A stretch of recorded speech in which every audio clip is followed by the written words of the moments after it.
Il y a un truc saisissant avec la notion de confort, qui à mon sens beaucoup loupe, c'est à quel point ça peut être dangereux sans en avoir pleinement l'air. En fait, l'humain, il est habitué à reconnaître les dangers immédiats, globalement parce que ça porte des signaux, c'est le cas par exemple quand il y a une urgence ou quand il y a la douleur physique en jeu. Mais, et c'est là que c'est intéressant, c'est que dans la vie, ce qui détruit le plus, c'est presque jamais bruyant. Le vrai danger, c'est pas la souffrance, c'est plutôt l'absence de friction. Et quel est l'état qui symbolise l'absence de friction ?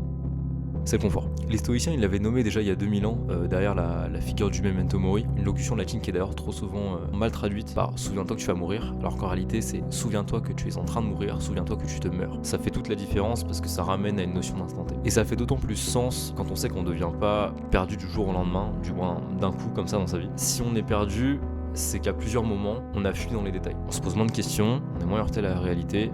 Confort. Et bien sûr ici, je mets hors propos le confort dans ce qui est attrait à améliorer la qualité de vie. Et en fait, de là, si plus rien te dérange dans ta vie, c'est pas que tout va bien, c'est plutôt que t'as cessé d'attendre quoi que ce soit d'elle. Mais t'en fais pas parce qu'en vrai, j'ai très certainement les réponses à tout un tas de questions que tu peux te poser. Pour ça, j'ai un podcast, ça s'appelle Litz. Mon but, c'est de donner à chacun de quoi nourrir sa quête personnelle. C'est disponible sur Spotify et Apple Podcast. Ça tient qu'à toi.